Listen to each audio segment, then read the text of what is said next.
اللہ کا شکر ہے وہ بھی میں عرض کر دوں کہ الحمدللہ دو ہمارے جو پروگرام تھے مدرسے کے ادارے کی طرف سے، ایک تو دارالعلوم اہل سنت مدینۃ العلوم شب برات کے موقع پر 3 بچوں کی دستار بندی ہوئی الحمدللہ، اور پھر جو ہے اس کے بعد جامعۃ الصالحات جس میں 16 بچیاں ہماری یہاں سے فارغ ہوئیں الحمدللہ۔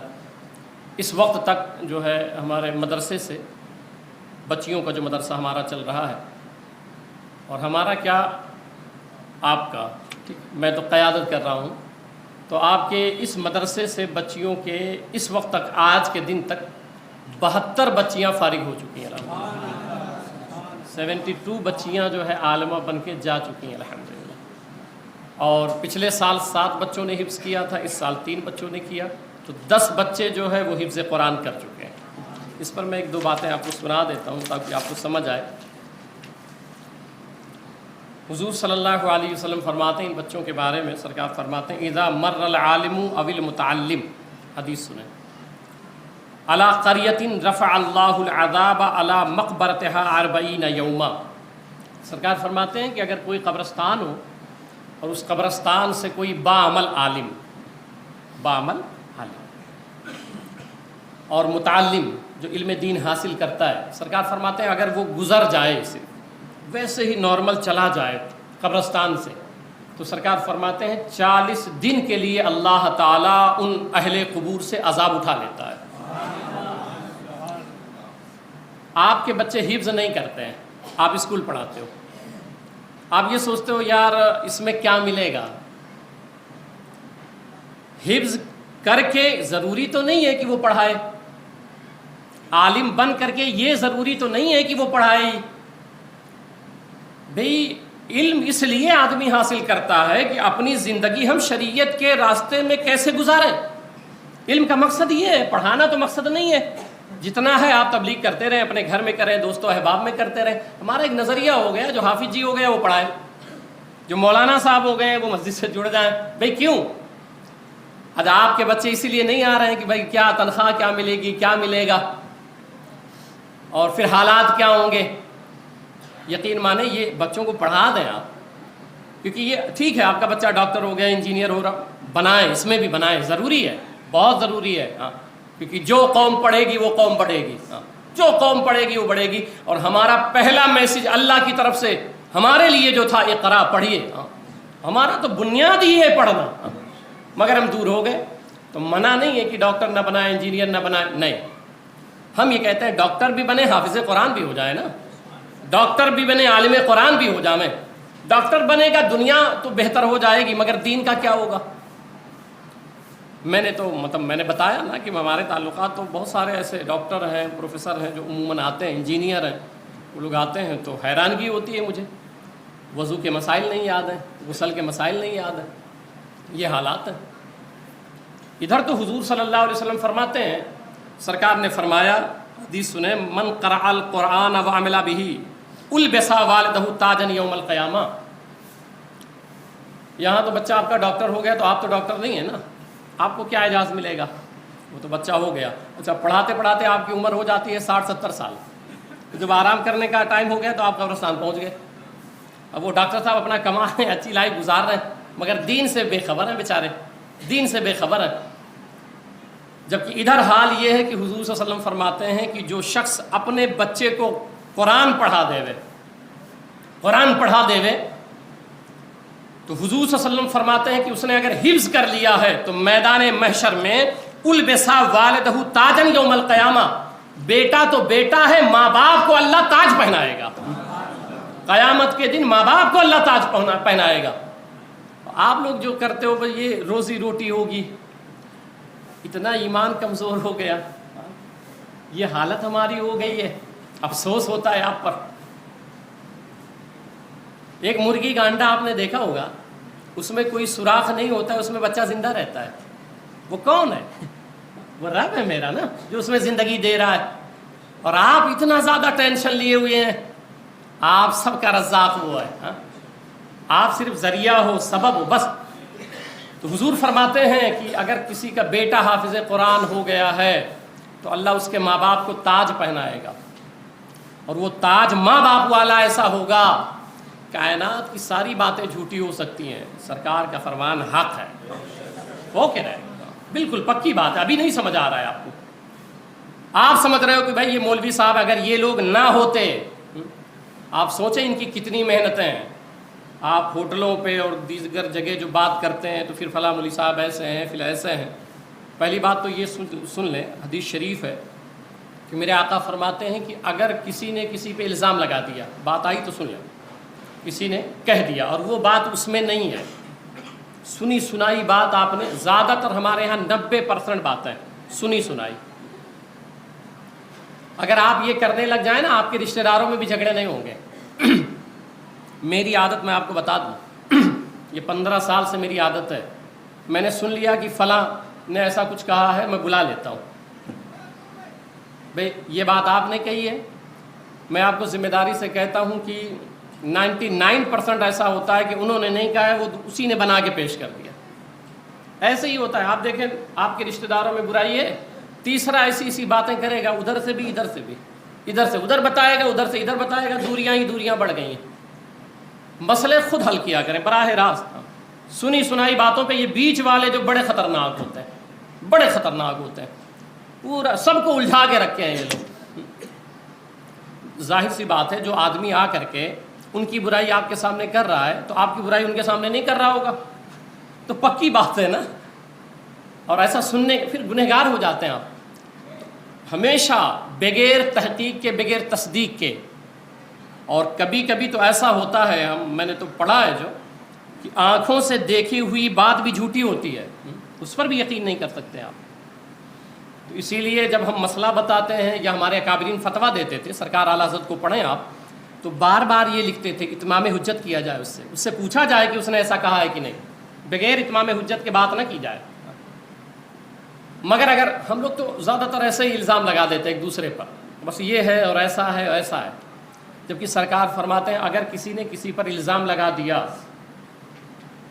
تو اس کو ردغۃ الخبال میں ڈالا جائے گا. یہ جہنم کی وہ وادی ہے جہاں پہ پیپ اور خون جمع ہوتے ہیں. یہ حضور کا فرمان ہے، شعیب الایمان کی حدیث ہے یہ، کہ وہ اس وادی میں اس کو ڈالا جائے گا جو الزام لگاتا ہے. اس وادی میں ڈالا جائے گا جس میں پیپ اور خون رہتے ہیں. اور وہ ایسی وادی ہے کہ اگر ایک پیپ کا قطرہ زمین پر رکھ دیا جائے تو پوری روئے زمین کے لوگ اس کی بدبو سے مر جائیں گے. اس میں اس شخص کو ڈالا جائے گا جو جھوٹا موٹا الزام کسی پہ بھی لگا دیتا ہے. ایک بات. دوسری بات سمجھ لیں، بات آئی اس لیے موضوع کی طرف ابھی آ رہا ہوں. دوسری بات یہ ہے کہ اگر کسی پر آپ نے الزام لگایا ہے تو اللہ تعالیٰ آپ کو معاف نہیں کرے گا. یہ بات بالکل پکی ہے، بالکل ذہن میں بسا لیں. کیوں؟ کیونکہ یہ حقوق العباد میں سے، بندوں کے حقوق میں سے، اللہ معاف نہیں کرے گا. اگر آپ نے کسی پر الزام لگا دیا تو اللہ تعالیٰ آپ کو اس وقت تک نہیں معاف کرے گا جب تک وہ بندہ تم کو معاف نہ کر دے جس پر آپ نے الزام لگایا. اس سے پہلے اللہ معاف نہیں فرمائے گا کیونکہ یہ بندوں کے حقوق ہیں. تو اس لیے جب بات کیا کریں نا الزام والے، بہت سوچ سمجھ کے بولا کریں. تو میں عرض کر رہا تھا کہ ان علماء کرام کی قدر کیا کریں جو عامل لوگ ہیں، جو اس پہ عمل کرتے ہیں. طالب دنیا نہیں، جو طالب مولا. کیونکہ اگر یہ نہ ہوتے تو آپ کی نماز جنازہ پڑھانے والا کوئی نہیں ہوتا. آپ جس ڈاکٹر پر پوری زندگی خرچہ کر دے تو گھر پہ جانا آپ تو ذرا پوچھ لینا اپنی اولادوں سے. آپ باپ ہو نا تو آپ اپنے گھر میں آج جانا اور ذرا اپنے بیٹے کو بلانا، ڈاکٹر ہو، انجینئر ہو یا عام لڑکا ہو، کوئی بھی، بلانا بیٹے کو اور اس سے بولنا کہ ذرا نماز جنازہ کی دعا سناؤ. آپ کو پتہ چل جائے گا کہ وہ آپ کا بیٹا کہاں تک آپ کا ساتھ دے سکتا ہے. اپنے نوجوان بیٹوں سے کبھی پوچھ لینا گھر پہ کہ بیٹے ایک بات بتاؤ، میں نے تم کو بہت پڑھایا ہے، اللہ نے تم کو بہت دیا ہے، میں مر جاؤں گا تو ذرا نماز جنازہ کی دعا تو سنا دو. تو سنا دے گا تب بتانا مجھے. یہ ہے آپ کی تعلیم اور تربیت کا نتیجہ. شکر منائیں، یہ علماء اہل سنت ہیں، علماء کرام ہیں. اصل موقعوں پہ آپ کے یہی کام آتے ہیں. بچے کے کان میں اذان دینا ہوا تو یہ آئیں، فاتحہ خوانی تو یہ، آپ مر جاؤ تو نماز جنازہ یہ پڑھاویں، 10واں 20واں 40واں سب میں فاتحہ خوانی یہ کریں، نکاح آپ کا یہ پڑھاویں. جتنے اہم کام آپ کے ہیں وہ سب یہ کرتے ہیں. اور پھر آپ کا کیا ہے کہ بیٹھ کر کے وہ فلاں ایسے ہیں، فلاں وہ ایسے ہیں، بھی آپ کیا ہو؟ آپ فرشتے ہو؟ آپ دودھ کے دھلے ہو؟ آپ کی حیثیت ہے کہ عالم پہ تنقید کریں؟ امام جلال الدین سیوطی رحمۃ اللہ تعالیٰ علیہ لکھتے ہیں، فرماتے ہیں کہ اگر کوئی عالم کا گستاخ ہے، عالم سے مراد عالم باعمل، یہ ذہن میں رکھیے گا، تو اگر کوئی عالم کا گستاخ ہے اور وہ مر گیا ہے تو 3 دن کے بعد آپ اس کی قبر کھود کے دیکھو گے تو اللہ تعالیٰ اس کا چہرہ قبلہ سے پھیر دیتا ہے۔ اور امام اہل سنت سیدی سرکار اعلیٰ حضرت فتاوی رضویہ شریف میں لکھتے ہیں، اگر کوئی مولوی کو مولویہ کہہ دے تحقیراً، حقارت سے مولویہ، فرماتے ہیں وہ دائرہ اسلام سے خارج ہو جاتا ہے۔ چونکہ دنیا کی رنگینیوں نے آپ کو اور لوگوں نے آپ کے ذہن میں یہ ڈالا کہ یہ علماء کیا ہوتے ہیں۔ بھئی علماء آپ کی آخرت کی فکر کرتے ہیں، علماء وہ ہیں جو چاہتے ہیں کہ قبر میں آپ تینوں سوال کے جواب دے سکیں، علماء وہ ہیں جو چاہتے ہیں کہ نیک ہو جائیں، علماء وہ ہیں جو چاہتے ہیں آپ کی اولاد نیک ہو جائے، آپ کو صحیح راستہ بتاتے ہیں۔ تو میں عرض ہی کر رہا تھا کہ ان کی قدر کیا کریں، اور اسی لیے سرکار فرماتے ہیں کہ اگر کسی نے اپنے بچے کو ناظرہ قرآن پڑھا دیا، حفظ تو بڑی بات ہو گئی، صرف ناظرہ قرآن دیکھ کے پڑھا دیا، تو حضور صلی اللہ علیہ وسلم فرماتے ہیں کہ اللہ تعالیٰ اس بچے کی، پڑھانے والے استاذ کی اور اس بچے کے ماں باپ کی بخشش فرما دیتا ہے، صرف ناظرہ قرآن پڑھانے پہ۔ ہم بہت دور ہو گئے ان چیزوں سے۔ آپ ضرور پڑھائیں اپنے بچوں کو، اس لیے نہ پڑھائیں کہ وہ امامت کرے گا، نہیں، اس لیے پڑھائیں کہ ہمیں دین کی تعلیم کی ضرورت ہے۔ آپ حرام حلال کی تمیز کیسے کر سکیں گے؟ آپ جتنے لوگ بیٹھے ہیں دین کتنا جانتے ہیں، کیوں نہیں سیکھا بھائی آپ نے؟ میں ایک سوال کر رہا ہوں آپ سے، آپ نے کیوں نہیں سیکھا؟ کیا وجہ تھی؟ آپ اللہ کو کیا، مجھے نہیں جواب دے پا رہے ہیں، آپ اللہ کو کیا جواب دیں گے؟ تو اس لیے ضرورت ہے کہ دین سیکھیں، آپ دین سیکھیں۔ اسی لیے سرکار اعلیٰ حضرت رحمۃ اللہ علیہ فرماتے ہیں، اب اس لیے وہ نقطہ سمجھا رہا ہوں کہ وہ آپ کے تعاون سے حفظ کیا ہے انہوں نے، آپ حضرات پورے مہاڈا والے تعاون کرتے ہیں۔ سرکار اعلیٰ حضرت فرماتے ہیں کسی غریب کو، فقیر کو تعاون کرنا، اور ایک جہاں پہ بچے پڑھتے ہیں، کھاتے پیتے ہیں، مہمان رسول کے لیے تعاون کرنا، فرماتے ہیں فقیر کو تعاون کرنے سے 70 گنا زیادہ ثواب اس جگہ تعاون کرنا ہے جہاں پہ بچے کھاتے پیتے ہیں، 70 گنا زیادہ ثواب ہے۔ اللہ سے دعا کریں، مقصد یہ ہے کہ اللہ ہمیں بخش دے۔ یہ سب جو مارکیٹ لگا کے بیٹھے ہیں نا، یہ ازہر اسلامک سینٹر ہے، جامعۃ الصالحات ہے، یا دارالعلوم اہل سنت مدینہ العلوم ہے، مقصد یہ ہے اس بازار کا کہ مدینے والے تک لیں۔ اتنی سی گزارش ہے کہ آقا تک لیں اور کہہ دیں یہ میرا ہے، یہ دکان میری ہے، بس اسی امید کے ساتھ سجائے بیٹھے ہیں، اسی امید کے ساتھ۔ تو اللہ تعالیٰ سے دعا کریں کہ اللہ تعالیٰ بس ہم لوگ جو بھی کر رہے ہیں اللہ قبول فرما لے۔ ٹھیک، میں نے وہ آیت پڑھی ہے قرآن شریف میں، اللہ تعالیٰ فرماتا ہے قرآن کی کوئی بھی آیت ہو وہ حکمت سے خالی نہیں ہوتی ہے، کوئی بھی آیت ہو حکمت سے خالی نہیں ہے۔ اب دیکھیں اللہ تعالیٰ فرماتا ہے هو الذی خلق الموت والحیات، وہ جس نے موت کو پیدا کیا اور زندگی کو پیدا کیا۔ اب زندگی پہلے ہونی چاہیے کیونکہ ہم لوگ زندہ ہیں نا ابھی، پھر مریں گے، موت تو زندگی کے بعد آنی ہے، مگر اسلوب دیکھیں اللہ کا، بھائی ابھی ہم کھا رہے ہیں، پی رہے ہیں، پھر ایک دن آئے گا کہ انتقال کر جائیں گے، مر جائیں گے۔ مگر جب اس نے، اب ہمارا مزاج تو یہ کہتا ہے کہ پہلے زندگی ہونی چاہیے، مگر اللہ نے فرمایا نہیں، والذی خلق الموت، تو کیا یہ ویسے ہی اس نے کہہ دیا؟ کوئی تو حکمت ہے نا اس میں، کہ زندگی کا تذکرہ جبکہ ہم زندہ ہیں اس کا تذکرہ بعد میں ہو رہا ہے، اور موت کا تذکرہ پہلے کر رہا ہے۔ تو اس میں اشارہ یہ ہے کہ تم اپنی زندگیوں پر اپنی موت کو ترجیح دو، زندہ ہو تو ہمیشہ موت کو یاد کیا کرو، موت کو یاد کیا کرو، کیونکہ دنیا اتنی رنگین ہے۔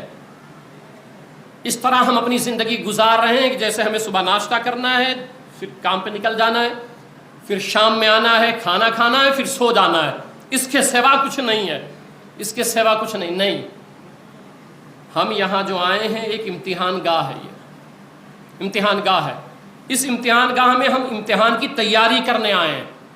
اب کسی کی تیاری جو ہے وہ 60 سال کی ہے، کسی کی 70 سال کی، کسی کی 40 سال کی. اس کے بعد ہمیں اگلے مرحلے میں جواب دینا ہے. تو ہم تیاری کے لیے بھیجے گئے ہیں.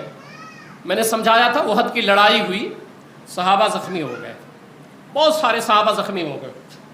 سرکار مدینہ شریف تشریف لے آئے.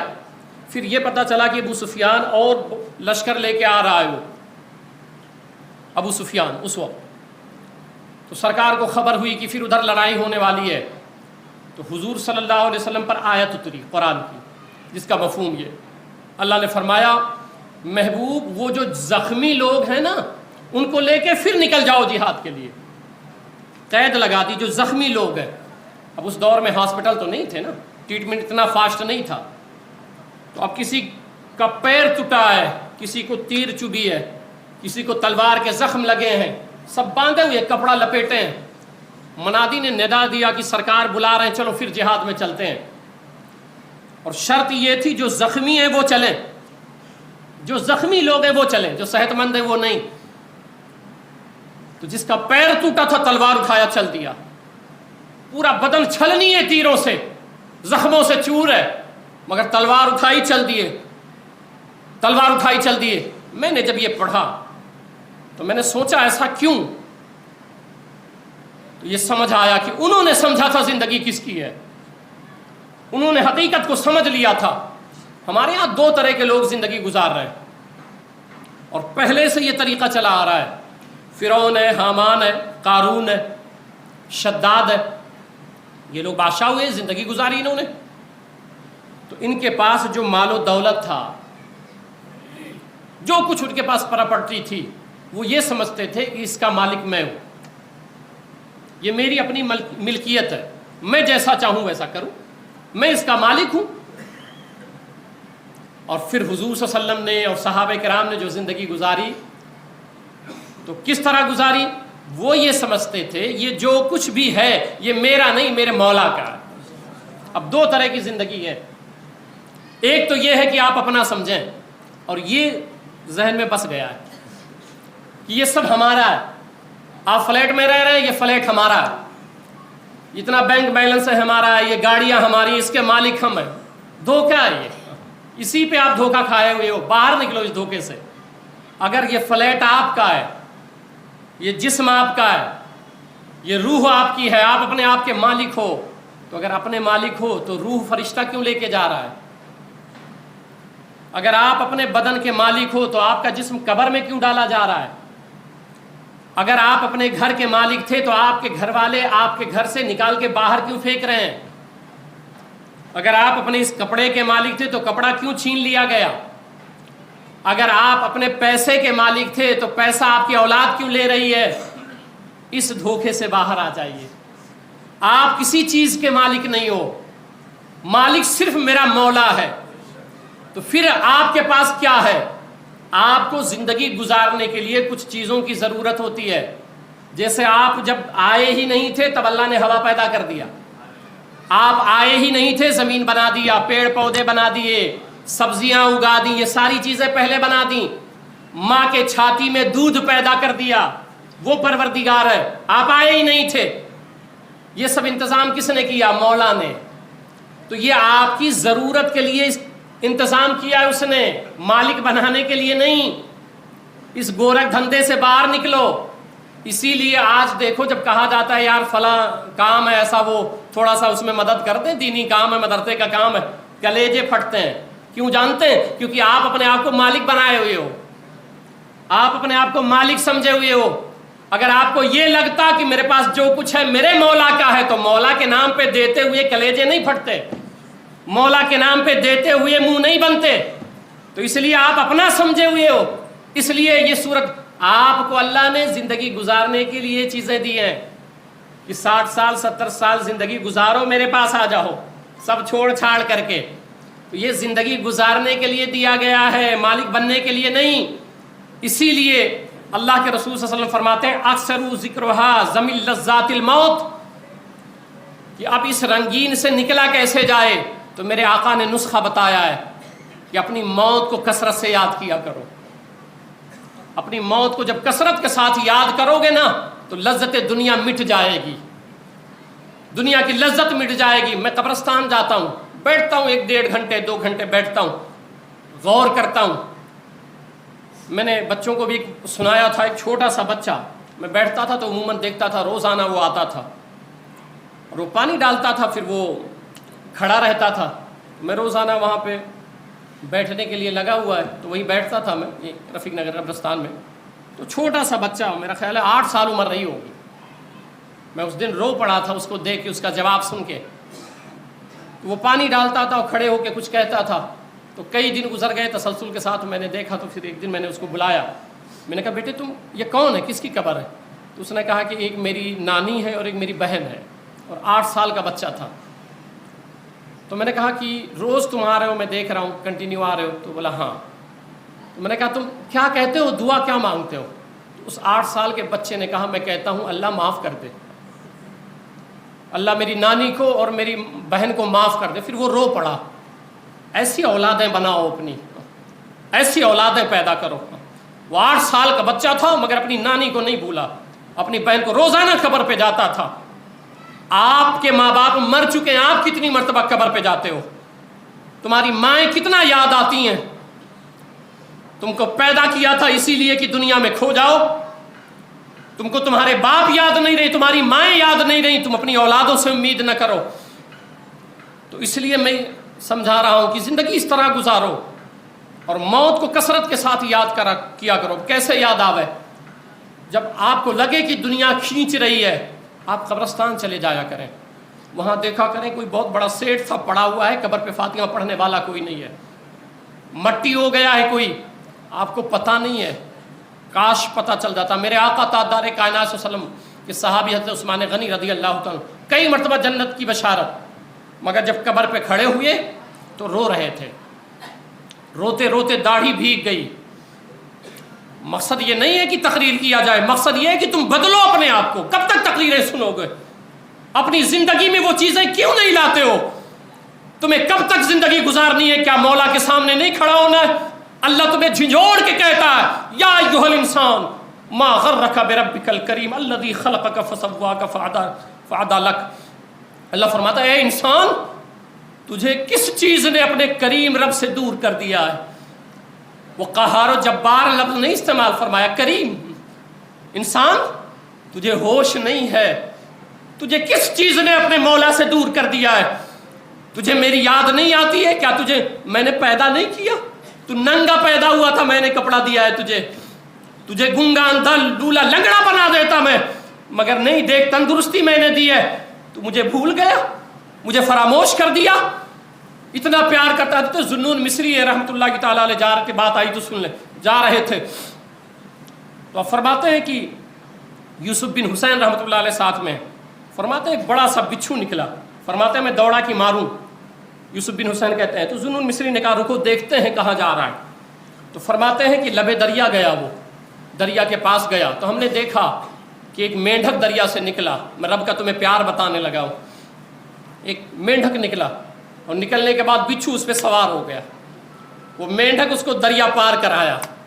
تو فرماتے ہیں مجھے بڑا تجسس ہوا، میں بھی پیچھے پیچھے لگ گیا، دریا کے اس پار میں گیا تو میں نے دیکھا کہ وہ بچھو آگے آگے جا رہا ہے۔ تو میں نے دیکھا کہ ایک درخت ہے، درخت کے نیچے ایک شرابی ہے جو سویا پڑا ہے، جس کے منہ سے شراب کی بو آ رہی تھی۔ فرماتے ہیں اس کے سینے پر ایک سانپ بیٹھا ہوا تھا جو اس کو کاٹنے جا رہا تھا۔ میں نے دیکھا وہ بچھو گیا اور پھر اس سانپ پر مسلط ہو گیا اور ڈنک مارے، سانپ کو مار ڈالا۔ فرماتے ہیں میں گیا اور اس کو کچھ خبر نہیں، اس نادان کو۔ فرماتے ہیں میں نے اس کو جگایا تو بو آ رہی تھی شراب کی۔ میں نے کہا تو نے شراب پی ہے؟ تو کہا ہاں۔ تو کہا دیکھ تیرے ساتھ ابھی ایسا ایسا ہوا ہے، یہ سانپ تجھے ڈسنے جا رہا تھا، بچھو آیا تجھے مار ڈالا۔ وہ پروردگار ہے جو تیرا اس طرح حفاظت تیری فرما رہا ہے۔ جب اتنا سنا نا وہ رو پڑا، اس کی آنکھیں اشکبار ہو گئیں۔ اس نے کہا مولا میں تو شرابی ہوں، پوری زندگی تیری نافرمانی کی ہے، مجھ پر اتنا کرم ہے تو جو تیرے محبوب ہوں گے ان پر کتنا کرم ہوتا ہوگا۔ وہ میرا پروردگار ہے، وہ میرا رب العالمین ہے۔ یہ جو تم کماتے ہو یہ تمہارا اسٹرگل نہیں ہے، تمہاری محنت نہیں ہے، تم پر میرے پروردگار کا فضل ہے۔